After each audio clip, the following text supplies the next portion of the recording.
So let's have group 1B. These are also known as coinage metals. Okay, so for coinage metals, this consists of the following members. Group 1B, copper, silver, gold, and ruthenium.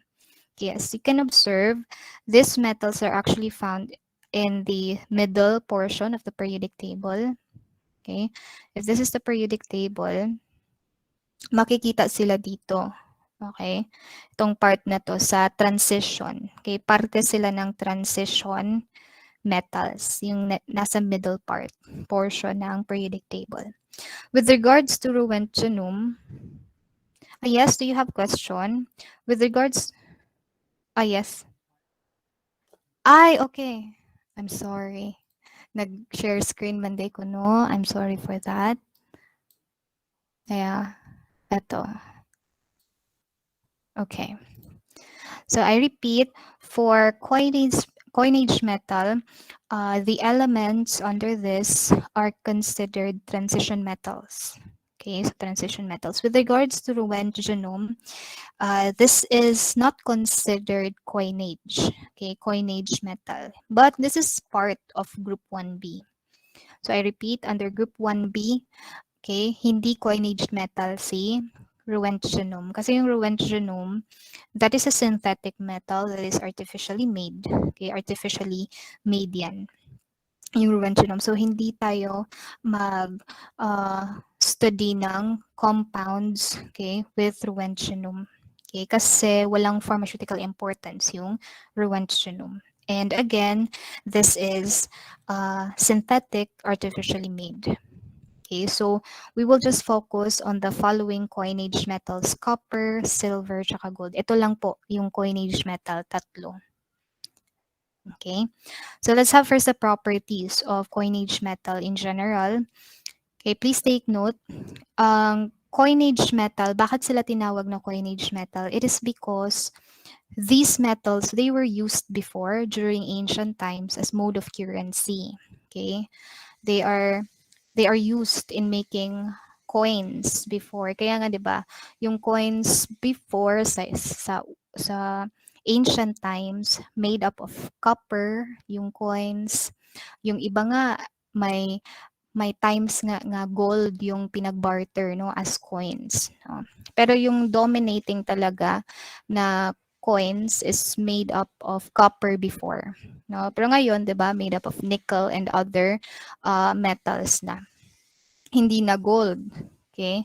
So how I wish na gold yung coins natin ngayon. Pero yun na nga, very distinct na kaayo karon ang gold and mahal. Okay? So coinage metal ulit, tinawag sila as coinage because they were used before as mode of currency. For the general properties ng group 1B metals, comparing to group 1A, yung mga coinage metals, they occur in free state. Okay? They occur in free metal state. Kaya nga, pwede sila gamitin as mode of currency before, as coins before. Kasi hindi sila reactive. Okay? Hindi sila reactive. Okay? Not chemically active. They can be displaced by other metals during chemical reaction. If you try to recall the reactivity series of metal, di ba, I have provided this reactivity series of metals. If you try to check that, yung mga coinage metals, copper, the silver, okay, at saka yung gold, they are found, okay, at the bottom of hydrogen. So they're considered less reactive. That's why they can be displaced, okay, during chemical reactions by other metals. Okay, another thing, although it's not written here, kindly add na lang, they are divalent in nature. Okay, they are divalent in nature, meaning to say, it has two valence electrons in their outermost shell. Okay, and with regards to their malleability property, very malleable sila, very malleable.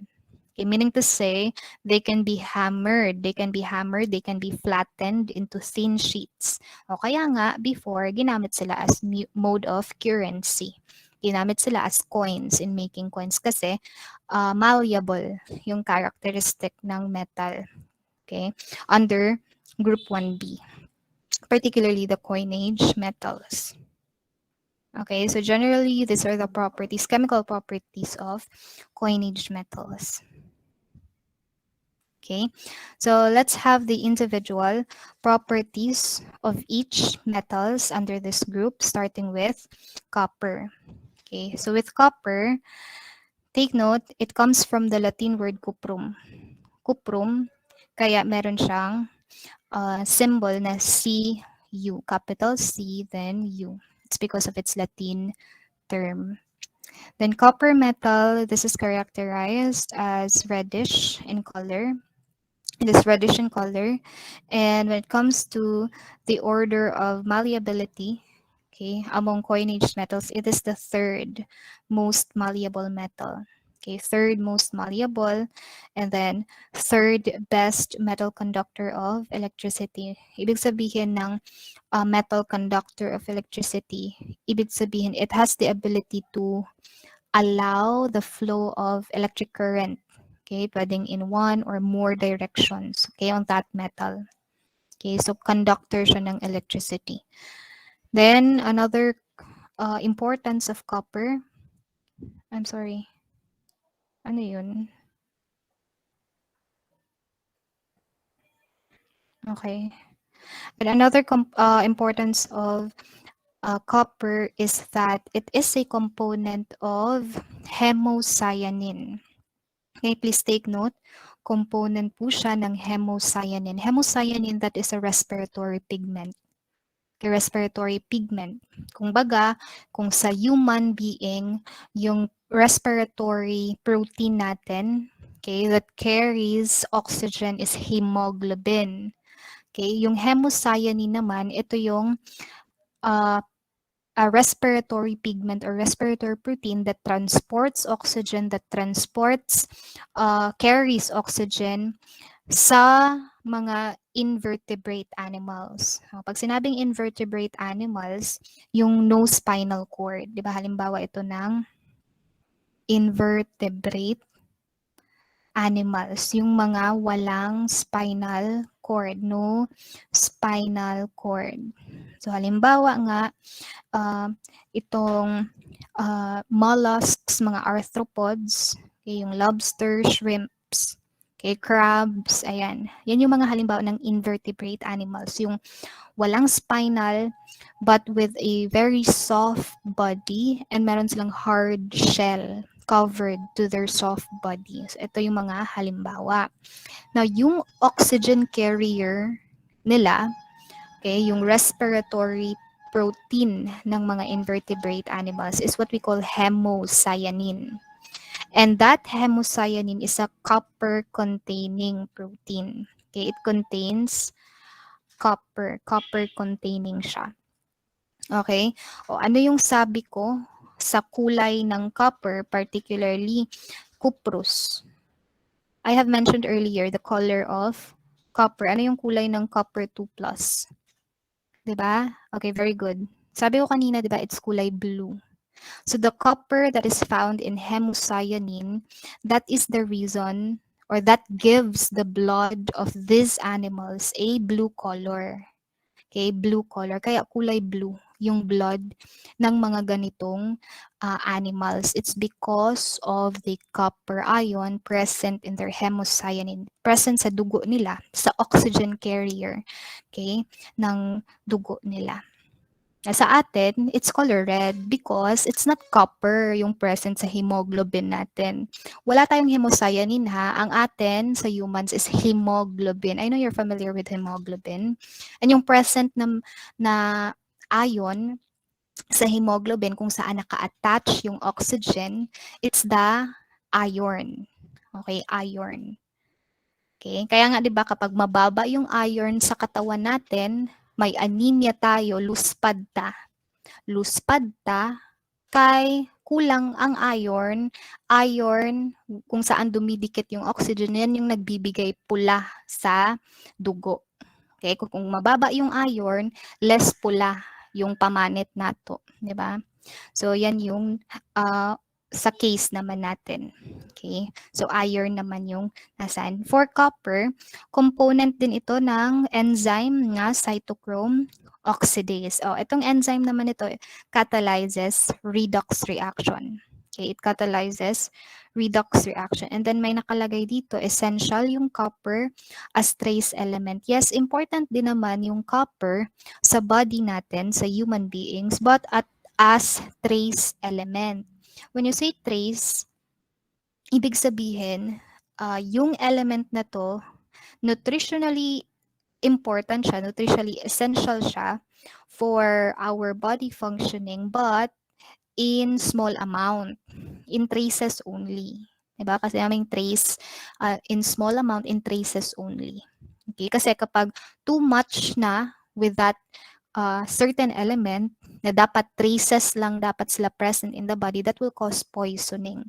Kaya on the next slide, meron tayong tinatawag na copper poisoning. Kapag higher than the normal level ng copper in the body, that will cause poisoning already with copper. Okay, then ito sa laboratory, na-mention ko naman to, di ba? Cupric ion is part of group 2, no? Group 2 cations. Group 2 cations. Ano yung other names ng group 2 cations? Acid, insoluble sulfide, meaning yung cupric ion in a test tube, kapag tinest mo, okay, if you wanted to precipitate out cupric ion, you can add a sulfide group. You can have hydrogen sulfide ba or ammonium sulfide, okay, in the presence of an acidic environment. So what makes the environment acidic? Pwedeng HCl. This was discussed in your laboratory, everybody. Okay, so scan nyo lang yung notes nyo sa lab nyo with regards to 5 groups of cations. Under group 2, doon na belong si cupric ion. Alright? With regards to the pharmacologic action ng copper, okay, in general, okay, there are used as protein precipitants. Meaning, ng protein precipitant, they can form complexes with protein. Okay, they can form complexes with protein, causing precipitation. That's why they can precipitate out proteins. Okay, another importance of copper as an element, it enhances the physiological absorption, no? Absorption of iron. Okay, absorption. Okay, it enhances the absorption of iron in the body. Remember, yung iron, this is very important sa blood natin. Okay, for hematinic activity. Hematinic activity, meaning for hemoglobin synthesis. For the hemoglobin production, kailangan yung iron. Okay? Kasi nga ulit, I mentioned earlier, yung metal or yung element present in our hemoglobin that carries oxygen is the iron. Okay? Now, yung copper, as mentioned as stated in this slide, it enhances the physiological absorption. Okay? Hindi siya parte ng hemoglobin. Yung ginagawa niya lang, nagko-cause siya ng greater na absorption or utilization ng iron in our body. Okay? In fact, yung nangyayari is, yes, although si iron, kahit siya lang, meron na siyang action. Okay? Meron na siyang action sa katawan. Yun na nga, hematinic activity for the production of hemoglobin. Hematinic means production of hemoglobin. Okay, and we all know important yung hemoglobin, ha? That is the oxygen carrier ng blood. Okay? Now, I repeat, si iron alone, meron na siyang action. Now, with the addition of copper, okay, yung ginagawa ni copper, nag-a-add pa siya, okay? Nag-a-add siya or nagko-cause niya, upon addition ng copper, nagko-cause siya ng greater effects ng iron. Kumbaga, na-enhance yung effect ni iron in the presence of copper. Ang tawag dyan na effect na yan is synergistic. Okay, synergistic effect. Kumbaga, siya alone, may effect na, but with the addition of another, okay, addition of another substance, it produces greater effect of that comparing to the individual effect ng iron lang. Okay? So, kapag may kasama na siyang copper, okay? Kapag may na-feel siyang copper, na-enhance, kumbaga yung effect ni iron. Okay, na-enhance yung hematinic activity ni iron. That is synergistic effect. Okay? Kaya enhances physiological utilization. Only the absorption ha, ine-enhance niya yung absorption ng iron in the body. Ibig sabihin, kapag enhance yung absorption ng iron in the body, na-enhance din yung action ng iron in the body. And para saan yung iron in the body? For hematinic activity. Okay? Thus, increasing hemoglobin production. Okay? So, yan yung synergistic. Kumbaga, kung sa math pa, 1 plus 1, 3 na. Okay? Hindi lang 2, kasi na-enhance yung activity ng iron dito. So, hindi na equivalent to 2. Kasi kapag 2, sila individually merong equal activity. So, mas enhance ngayon than the individual effect ni iron. Okay? So, I hope nakuha yung concept ng synergistic. Okay? Next, for the toxicity, so ito yung sinasabi kong toxicity ng copper. Okay? This is known as Wilson's disease. So, kapag toxicity, ibig sabihin, yung level ng copper in the body is higher than the normal dapat. Okay? So Wilson's disease, that is characterized actually with liver disease. Okay, that is characterized by a liver disease. Okay, may nakalagay dito, diba, as labeled. So liver disease. That is because yung nangyayari is may difficulty ngayon sa metabolism of copper. Okay, so Wilson's disease, there is already difficulty in the metabolism of copper. No? Supposedly, dapat ma-metabolize yung copper in the liver para ma-excrete siya. Okay? Malabas siya sa katawan. Kapag hindi na metabolize ang copper in the body, in the liver particularly, that will cause deposition, accumulation of copper in certain organs. Halimbawa, kapag na-accumulate yung copper sa brain, that will affect the brain. Kaya may nakalagay dyan na sakit in relation to brain. Okay? Sa mata naman, yung clinical presentation kapag there is deposition of copper in the eyes, ang tawag dyan is Kaiser Fleischer.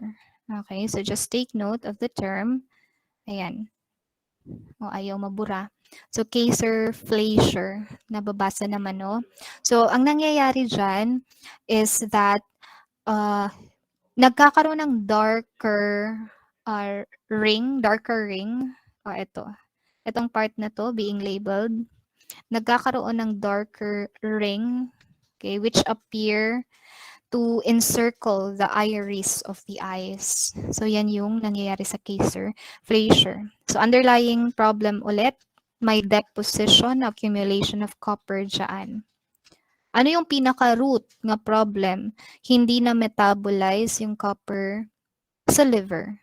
Kaya, nade-deposit yung copper, hindi siya nailalabas sa katawan. Kapag nag-deposit yan, pwedeng mag-deposit sa brain, pwedeng mag-deposit sa mata, causing that certain conditions. So that's for the toxicity known as Wilson's disease. The antidote is penicillamine. This is not penicillin, ha? It's not penicillin. This is penicillamine. This is the degradation product of penicillin. Okay, degradation product of penicillin. Okay, penicillin. Or this is available under the brand name Cuprimin.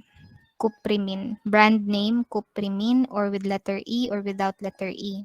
Okay, parehas lang yan. Deficiency naman, for the deficiency, or so, although this is not written here, no, ang deficiency ng copper. For the deficiency of copper, please take note, it's Menkes disease. Okay? It's Menkes disease. Susulat ko. Deficiency. I think, ayan. Wala pala. Ayan. Deficiency of copper. So, yan. Menkes disease.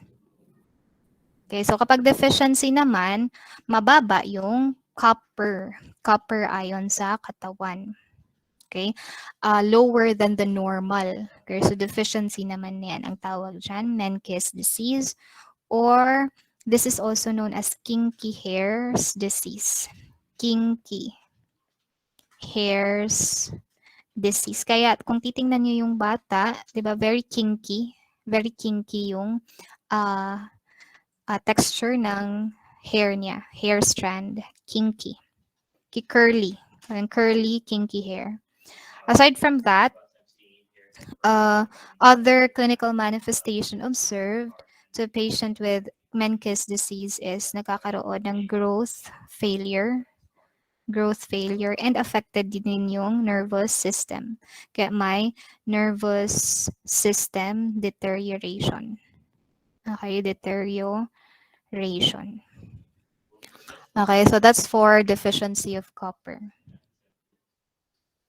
Okay, then with regards to the alloys, okay, two important alloys. Yung highlight ko, ito yung pinaka-importanting alloys that you have to take note under copper. Pag sinabing alloys, I know you have heard about alloys, no? Kapag metal, alloy. Oh, alloy yan. Okay, kasi combination yan ng metal na ganito. Ganyan. Kapag alloys, that is the combination of metals. Ang rationale, bakit kino-combine yung metals to form alloys, that is to give greater strength, to make that metal more resistant to corrosion. Okay, so yan lang yung rationale bakit metals needs to be alloyed together, needs to be combined to give greater strength, to make that metal more resistant to corrosion.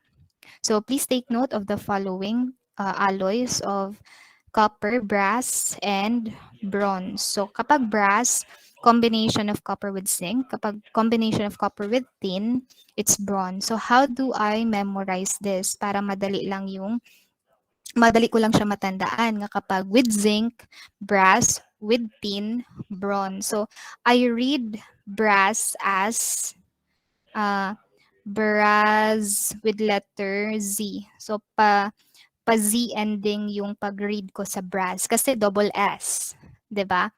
Brass. Okay, brass para madali ko matandaan nga siya yung with zinc.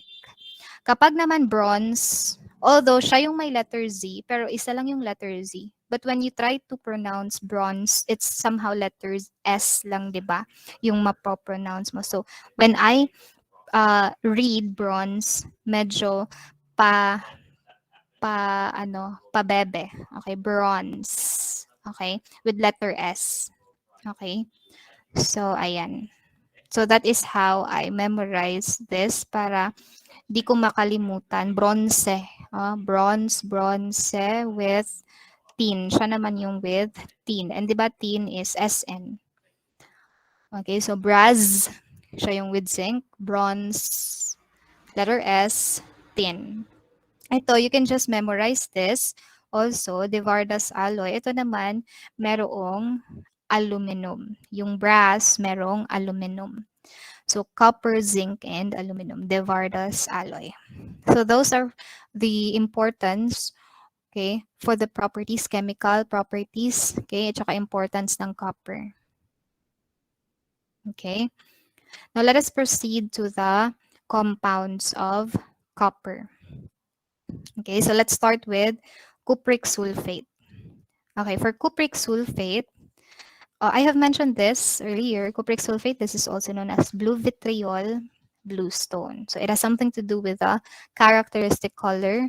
Kapag sinabing vitriol, okay, general term, okay, vitriol, kapag sinabing vitriol, that is the chemical name of the category of compounds, the class of compounds comprising sulfates with metals, with certain metals. So halimbawa, a sulfate with copper, that is a blue vitriol.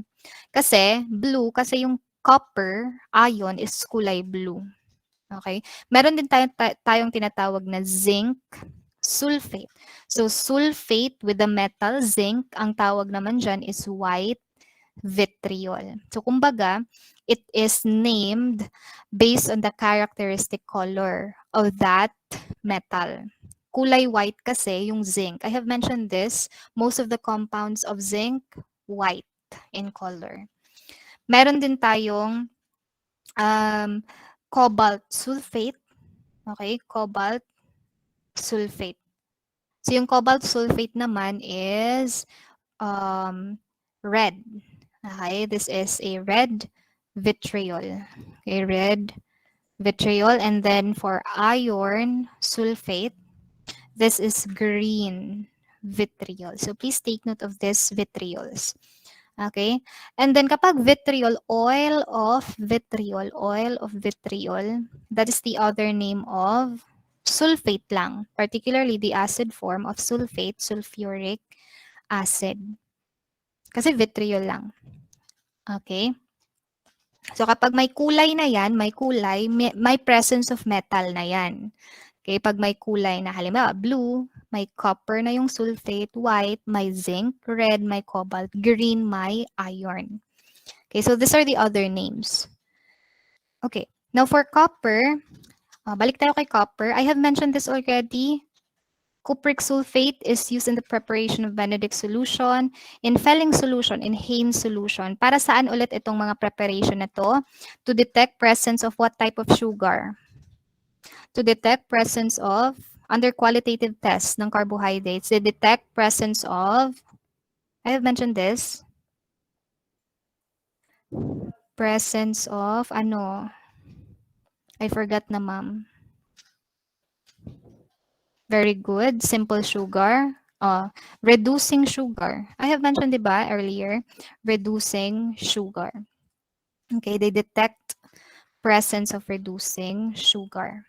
Okay, yung Fellings, yung Benedicts, yung bago lang dito is si Haynes. So just take note, component nila is cupric sulfate. Ano yung kulay ng cupric sulfate? Blue. Alright? Then, positive result. O ano yung sinabi ko kanina nga positive result? Halimbawa sa Fellings. Actually, the same lang yung positive result nila. Kapag na-detect yung reducing sugar using the following solution, Benedict's, Haynes, or Fellings solution. What is the color of the precipitate that will be formed? Ano yun? I forgot na ulit, ma'am.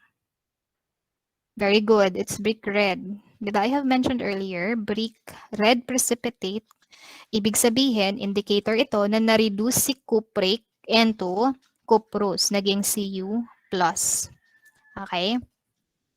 Next, recall also that cupric ion, especially in the form of cupric sulfate, ito yung may synergistic effect when combined with iron. Ito yung may synergistic effect with combined with iron, resulting to greater effects, enhanced iron absorption, causing increased hematinic activity. Okay, kapag hematinic activity, na-enhance yung formation of hemoglobin.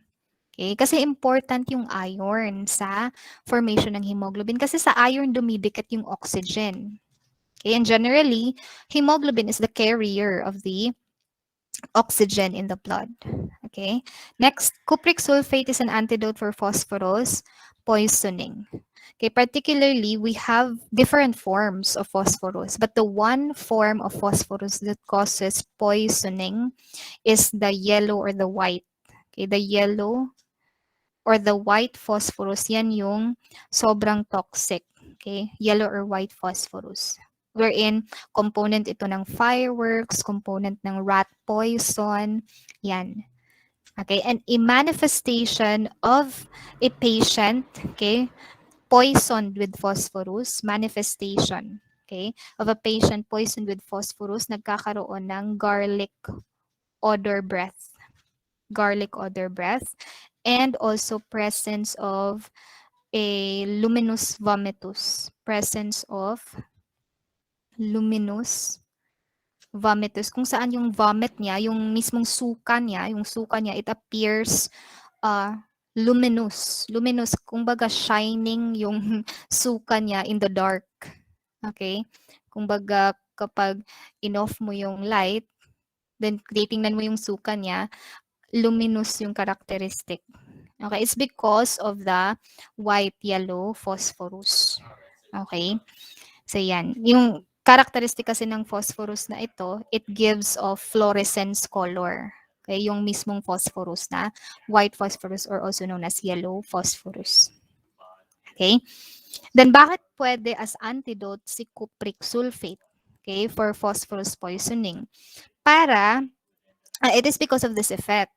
Emetic kasi yung uh, cupric sulfate. When you say emetic, it induces vomiting. Okay, it induces vomiting. Nagpapasuka. No, nagpapasuka siya sa mismong tao para mailabas. Mailabas yung cause ng poison. Para mailabas niya yung phosphorus. Eh, na-poison siya sa phosphorus. Para mailabas niya, mag-induce yung cupric sulfate ng vomiting to that patient. Kaya, yung makikita natin, pag suka niya, luminous vomitus. Okay? It's because of the yellow and white phosphorus. Okay? And then, another importance of cupric sulfate, component siya ng Bordeaux Mixture. Okay? This is a component of Bordeaux Mixture. Okay, I don't have, I will change the the slide, okay, or the presentation pagdating ng second compound ng copper. Okay, wala kasi itong picture. Okay, sige, nasa ibang slide pala iyon. Okay, let's continue muna. For cupric sulfate as component of Bordeaux mixture, take note. Aside from cupric sulfate as component of Bordeaux mixture, meron din yang kasamang lime. So calcium oxide or the lime plus cupric sulfate, yan yung bumubuo sa Bordeaux mixture. Ano ba yung Bordeaux mixture? That is actually first discovered in sa place na to. Okay? Sa University of Bordeaux. Okay, Bordeaux. Ayan. So, doon na-discover yung Bordeaux mixture. Okay, dun siya na-produce. Okay, and again, ang component niya is cupric sulfate, calcium oxide. Now, that was discovered by Miss Peer. Okay, Miss Marie. Okay, sulat ko ha. Miss Marie Milliarde. Ayan. Basta mahaba yung pangalan niya. You can search on the internet, Marie Milliarde. Or may peer ba yun? Marie Pierre Milliarde.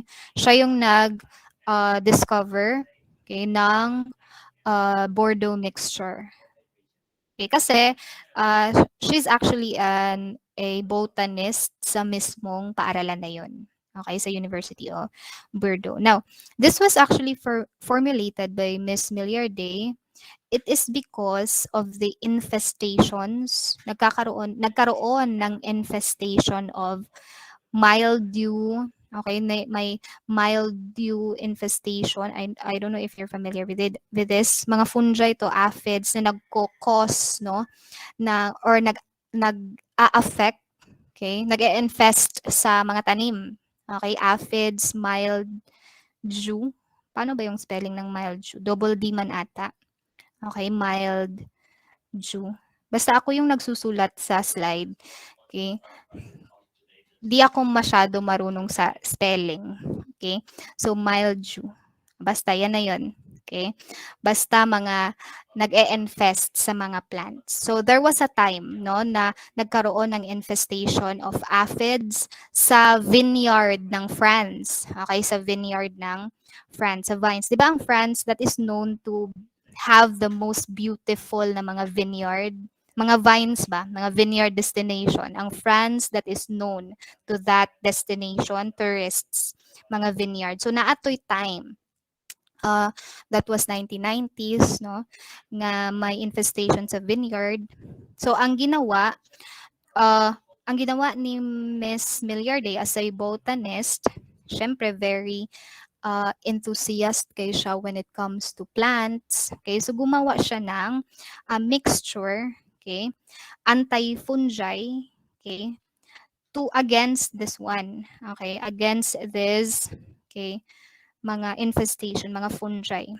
Okay? Again, sa mga nag-infest na mga fungi sa plants ng mismong vineyard ng France. So, siya yung nag-initiate, kumbaga, siya yung nag-initiate na, gawa tayo ng mixture. Okay, and ang tawag doon sa mixture na yun is Bordeaux Mixture. Kaya yung nakalagay sa slide under Bordeaux Mixture is anti-fungi, di ba? Anti-fungi. Okay, yung nasa notes nyo, anti-fungi yung Bordeaux Mixture. And ang component niyan is cupric sulfate, calcium oxide, ayan, or lime. Okay, so yan yung story behind the formulation ng Bordeaux Mixture.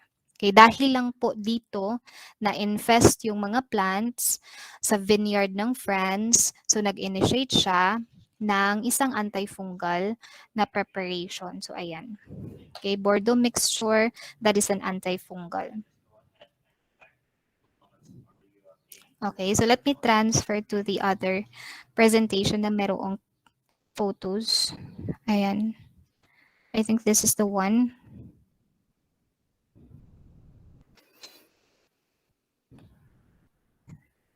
Okay. So, ayan. So, yan yung mixture ng Bordeaux. Oh, this is for cupric sulfate. This is the structure or not the structure, the halimbawa no, ng picture of the crystal na cupric sulfate. Okay, crystal ng cupric sulfate, kulay blue. Kulay blue. Ito naman yung Bordeaux mixture. Bordeaux mixture. Sige. So let's proceed to the second compound ng copper. Copper acetoarsenite. So this is also known as Paris green or emerald green. Okay, this is also known as emerald green. Okay, so saan siya ginagamit? It is used to kill or repel species of insects. Okay, kaya may nakalagay insecticide and fungicide as well. And again, that is because of the copper component. Next, the cupric, ano yan? That is the cupric citrate. Ito yung cupric citrate.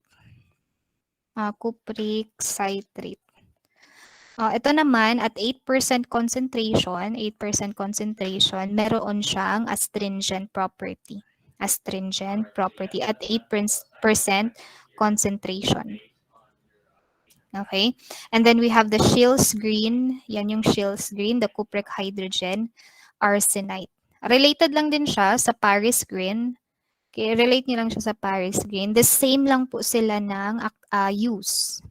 Okay, the same use, insecticide. Okay, basta may arsenite, no, arsenic, okay, in general, or may copper ba, fungicide, insecticide yan. Okay, ayan. Kasi nga toxic sila ba? Toxic, especially yung arsenic, no? Yung arsenic, very toxic. Next. This would be the last slide for copper. We have the blister copper. So just know that this is obtained from furnace covered blister. Although this is not really a compound of copper. This is just a copper, a type of copper. Okay, that is a type of copper that is obtained from furnace that is covered by blisters. And lastly, we have the cupric ferrocyanide. Ito naman, this is also known as Hatchett's brown. Okay. Ito, ginagamit to as coloring. Okay. Coloring or as pigment. Okay, pigment. Ayan, pigment.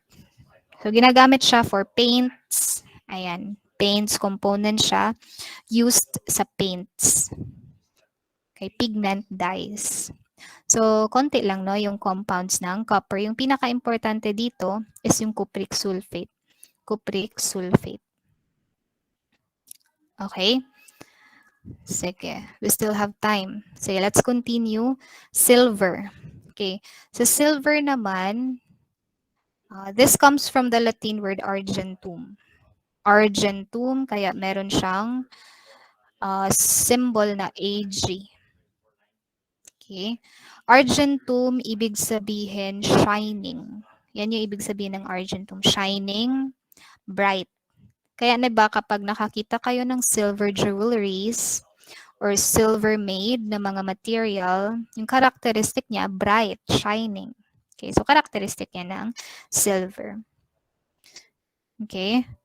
Then also this is considered as luna. Okay, merong mga other references, no, na yung characteristic color ng silver is relative to luna. Luna, that is a moon. Diba? Yung moon kasi, shining and bright silver yung kulay. Okay, yung moon or luna, okay, shining or bright silver yung color. So, bakit light or shining yung kulay ng moon? Kasi 'di ba, saan ba galing yung light ng moon? It reflects, 'di ba, light from the sunlight. Okay, kaya merong light, very good. May light na pinoproduce yung moon. Okay, kasi reflection lang yan ng light coming from the sunlight. Okay, so bright then bright, shining then yung characteristic color ng moon. Okay, next. Oh, ito may nakasulat, very soft. So this metal has a very soft property. It is also malleable, yes. Kaya nga, 'di ba, coinage metal. Okay, it can be hammered into thin sheets. Ductile, it is flexible. Ibig sabihin ng ductile, flexible siya, pwede siyang ma-stretched into thin wires, pwede ma-deformed. For its pharmacologic action, okay, protein precipitant din. Okay, protein precipitant in general. Kaya nga pwedeng gamitin as germicide. Okay, germicide. Yung mga compounds ng silver. Okay? Meron tayong mga germicides, compounds of silver. And yung mechanism nila as germicide, they precipitate out proteins.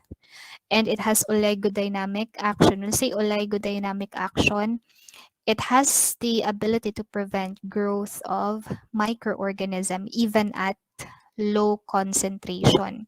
Kaya nga 'di ba, kung i-ex i-segment natin yung term na oligo, ibig sabihin ng oligo, few. Oligo means few. Few or low. Okay, so even at low concentration, even at few concentration ng mismong silver compound, meron siyang greater dynamic, means greater, di ba? Meron siyang activity already. Anti-microbial activity. Okay, so it can prevent growth of microorganism even at low concentration. Yan yung ibig sabihin ng oligodynamic action. Then we have this term sterling silver. Sterling silver is just an alloy of silver. Okay. Particularly, it consists of 92.5% silver, then 7.5% copper. Usually copper yung ina-add para maging sterling silver. But the dominating portion is the silver itself. Okay? Bakit ina-alloy or being combined with other metal yung silver? Kasi nga, as mentioned, it is soft.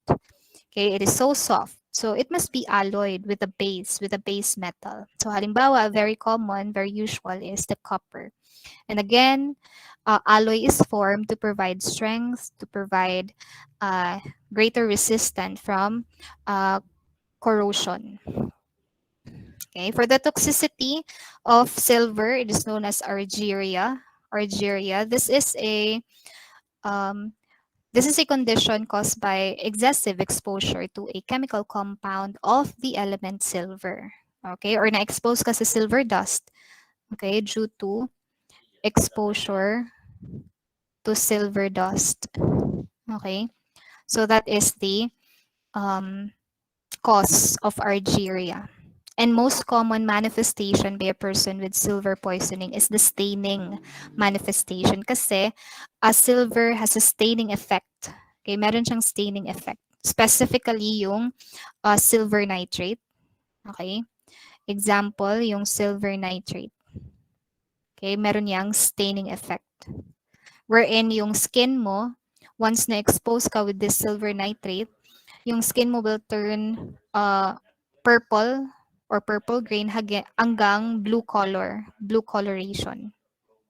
Okay, and the antidote is okay. We have an antidote naman for silver. It's the normal saline solution. What is the main component of normal saline solution? What is the salt? What is the salt contained in the normal saline solution? Very good. It's sodium chloride. O bakit siya pwede as antidote for silver? Bakit siya pwede as antidote for silver? Recalling, silver is part of group 1 cations. Group 1 cations. And what is your knowledge about group 1 cations? They precipitate out in the presence of a chloride groups, di ba? Group 1 cations, they are insoluble chloride groups. So they precipitate out kapag may chloride. Okay? Kaya, kaya nating ma-precipitate out yung silver chloride. Yung silver in a form of non-toxic silver chloride. Okay? Ma-prevent, kumbaga, yung further absorption ng silver via precipitation of that silver metal. Okay? So with the help of normal saline solution. Okay, so late na yung ano no, mga picture. So ayan, yan yung Argyria. So as you can see, the staining manifestation sa skin, it turns your skin purple to purple gray hanggang maging blue no yung skin. So yan, kapag ganyan, Argyria yan. Okay, excessive exposure to silver dust. Okay, silver nga mga metals or compounds. Okay. Sige. So let's proceed to the compounds of silver. So let's start with the soluble. Kapag soluble, meaning they can be dissolved in water. Okay, soluble salt of silver. Okay, so we have, ayan, silver nitrate. Okay, this is the most important, the common soluble salt of silver, that is the silver nitrate. Okay, this is also known as lunar caustic lapis infernularis, caustic pencil azotas. Okay. Now, with indelible ink, take note, it is a component of indelible ink. I know you are familiar with indelible ink. Indelible ink, that is a component of electoral ink.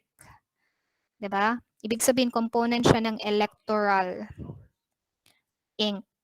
Kanang kung mag-election, I think naka-vote naman siguro ang uban sa inyo. Naka-try na mo mag-vote. And pansin nyo, kapag nag-vote ka, sa forefinger ng voters, okay, they are being, ano yan, may stamp dapat, no, sa ilahang forefinger. That is indication na nakapag-vote ka once only. Okay? So, kailangan itong ink, this is in order to prevent, halimbawa, fraud or double voting. Okay, so yan yung importance ng electoral ink during voting. Okay, so yung ginagamit dyan is yung silver nitrate solution. Kaya nga dugay siya matangtang, di ba? Dugay siya matangtang. Dili lang pang 1 day siya matangtang. Okay, but it takes 5 days, okay, to 1 week ay pa ma-erase yung mismong ink after you vote. Okay, so na staining effect. As I have told you, may staining effect yung silver nitrate. Next, it is used for the treatment of warts. Okay? So, ayan ayan yung sa indelible ink. And then, for the treatment of warts, ito naman. Okay? So, this is a firm wooden stick. And it consists of 75% as stated. Ayan, kung ako siya i-zoom, it has 75% silver nitrate. 75% silver nitrate plus 25%, hindi nakita, no? Potassium, that is potassium nitrate. So, ang tawag dito is lunar caustic. Ito yung lunar caustic. Okay, so ito yung ginagamit to burn, to remove unwanted growth of tissues. So, yung mga warts, di ba kapag warts, unwanted tissues yan sa skin? Okay, so to prevent or to treat warts, ayan, sinusunog siya using this lunar caustic, a wooden stick. Para siyang match, no? Parang mura siyang posporo. So yan. So that contains silver nitrate. Then, prevention of ophthalmia, gonorrhea. Pasensya na sa mga kumakain ha. This is a condition ng ophthalmia, gonorrhea, neonatorium. Ito yan, ophthalmia, gonorrhea, neonatorium. Okay, so that is a condition of conjunctivitis, okay, or what we call pink eye. Pink eye sa mga bagong silang pa lang. Bagong silang na mga bata, no? Yung kakalabas pa lang. Okay? So, ang nangyayari, yung mata nila, okay, pwedeng very prone to conjunctivitis caused by bacteria. Specifically, the bacteria that I am talking about is N. gonorrhea. Okay, N. gonorrhea nga bacteria or Neisseria gonorrhea and or chlamydia. Okay, chlamydia trachomatis. Yan yung mga bacteria, trachomatis. Yan yung mga bacteria na pwedeng mag-cause ng ophthalmia, gonorrhea, neonatorium, or pink eye sa bagong silang pa lang na bata. Okay, kasi during birth delivery, listen, during birth delivery, if ang mother is carrying this bacteria, if ang mother may N. gonorrhea or may chlamydia trachomatis, once i-deliver niya ang bata, pagpanganak niya, it can be passed, it can be acquired by the baby, no? During birth delivery. Kaya, dapat paglabas ng bata, para maiwasan, okay, prophylaxis meaning prevention. Please take note of this term, ha? Prophylaxis. You have to be exposed with the different medical terms. Prophylaxis means prevention. It's not treatment. Kapag prevention, wala pang sakit. Okay? You have to prevent the sakit. Kung treatment, may sakit na, kailangan mong gamutin. Kaya treatment yung term. So prophylaxis of this condition, kailangan yung silver nitrate, particularly 1% concentration of silver nitrate, okay, is being administered, no, to that neonate, okay, para ma-prevent yung infection na to. Okay, but later nga, it was found out na yung silver is toxic. So medyo hindi na siya ginagamit yung 1% silver nitrate. Kaya after birth, yung usually na ina-administer sa mga bata para maiwasan yung mga certain infection, okay, or mga anticipated infection. Kasi very prone yun na sa infection kapag bata, bagong labas pa lang, bagong delivered na bata. So yung replacement sa silver nitrate is erythromycin. This is to prevent eye infection. Okay, very good. To prevent eye infection. Then we also have vitamin K. Yung vitamin K naman is given after birth for vitamin K deficiency. Okay, vitamin K deficiency para hindi masyadong mag-bleed yung bata. This will prevent bleeding, too much bleeding sa bata. That's vitamin K. And another na binibigay after birth gid sa bata is Hepa B. Okay, Hepa B vaccine. Okay, that is given to the baby. This is naman to prevent liver disease.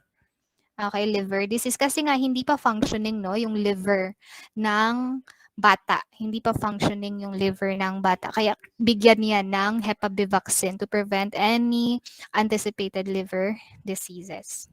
Okay? So, that is for silver nitrate ulit, 1%.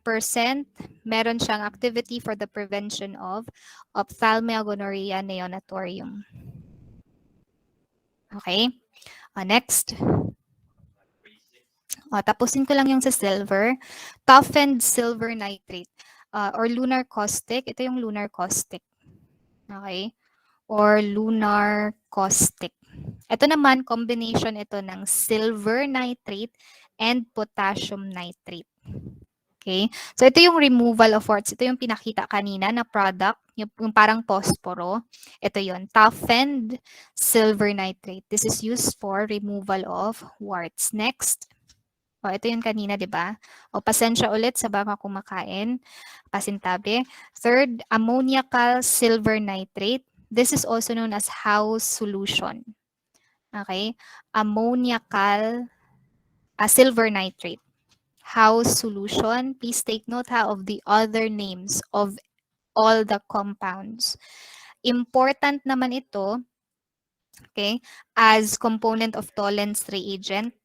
Okay, so qualitatively speaking, or during qualitative test, para ma-distinguish yung presence, okay, it detects, no, presence of aldehydes or ketones, okay, aldehydes, ketones, okay, halimbawa, glucose or fructose, okay, ito ay ginagamit yung Tollens reagent. And again, ang component dito is ammoniacal silver nitrate. So please take note.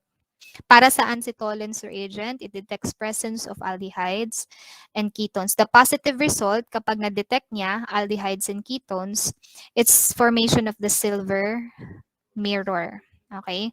Silver mirror. Ayan. So ito yung positive result. Kapag na-detect sa test na merong aldehydes, ketones sa product, then it will form a silver mirror at the bottom, okay, at the bottom of the test tube. And, ayan. This is also used as dental protective.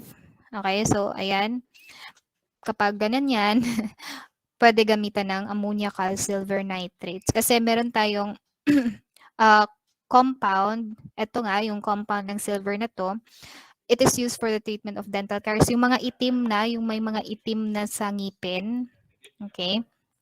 Gi-zoom pag yun ni ma'am.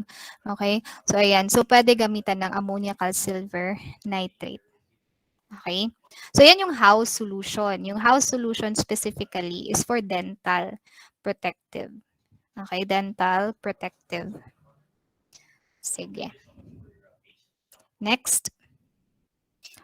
Aha naman ta.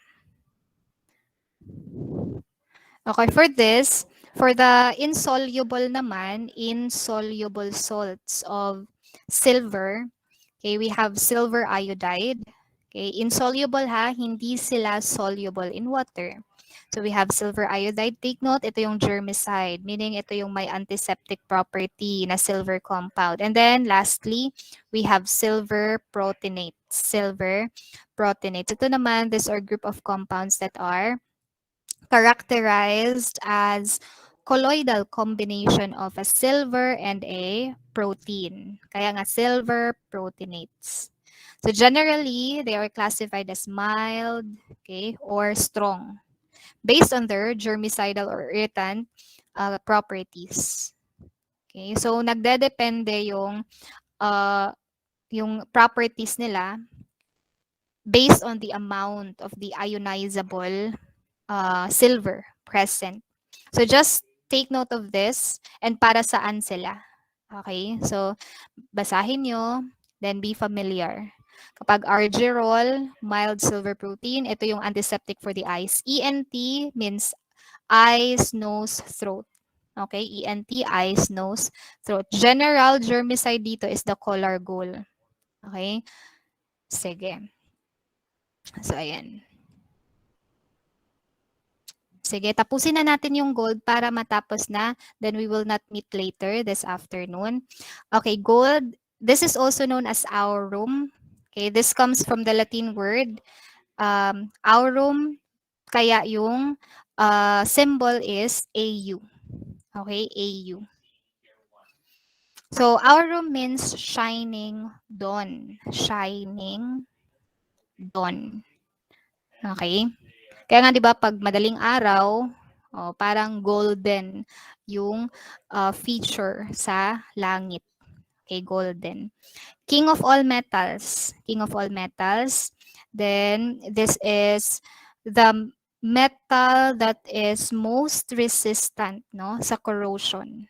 Okay, most resistant sa corrosion. This is the most malleable, the best metal conductor, the most ductile, most ductile. Okay, so also it's a very precious metal. Kumbaga, kawatunon. Okay, very expensive na metal. Okay, and please take note of its characteristic. The characteristic of gold, yes, although it is very rigid in character, take note it can only be dissolved by the following solvents. We have the agua rehea. Okay, it contains, please take note of the parts. 3 parts HCl, 1 part nitric acid. Please take note of the parts. 3 parts yung HCl, 1 part yung nitric acid. That's for agua rehea. This is the combination acid that can dissolve gold. Whereas the only single acid that can dissolve gold metal, it's the selenic acid. Okay, selenic acid. Okay, so that's for gold. Ayan. Then we have this term purple of cashews. Kapag naman purple of cashews, this is a colloidal gold with combination of stannous hydroxide. That's purple of cashews. And for the toxicity of gold, it's gold dermatitis. It is the allergic contact dermatitis that is caused by gold, wherein kapag dermatitis, yung expected nga characteristics sa skin or manifestation sa skin is may red, reddish or reddened yung skin, swollen yung skin. Kapag dermatitis, dry, itchy skin. Okay?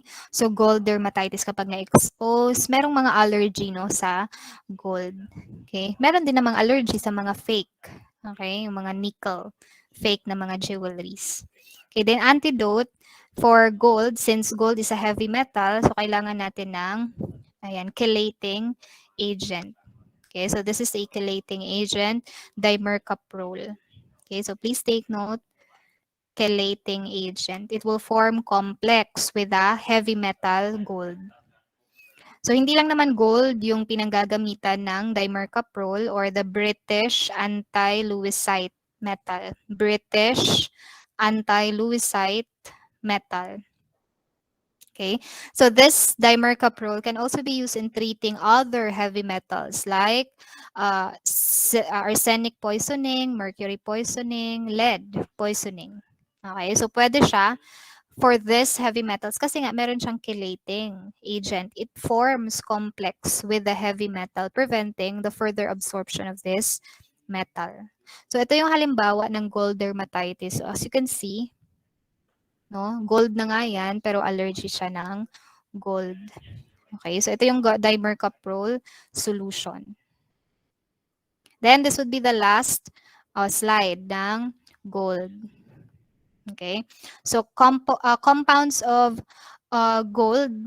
Okay, so please take note for the treatment of rheumatoid arthritis. Okay, gold, it has been long even before, no? It has been long used even before for the treatment of rheumatoid arthritis.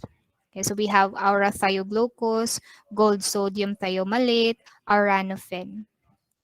Okay, all of this are administered IM except aranophen. Okay, I repeat, all of them, okay, are administered IM except aranophen. Except aranophen. Okay, then for the adverse effect, hypersensitivity. Kaya nga, glossitis. Nakalagay, glossitis. Okay, that is an inflammation of the tongue. Okay, hypersensitivity reaction niya. Okay, glossitis, inflammation of the tongue. Okay, sige. So as take note ha, ang gold for the treatment of rheumatoid arthritis, kumbaga it can help manage joint stiffness, okay, or those swelling due to rheumatoid arthritis. So these are the products, ranophen, the gold sodium thiomalate, okay, and the aura thioglucose.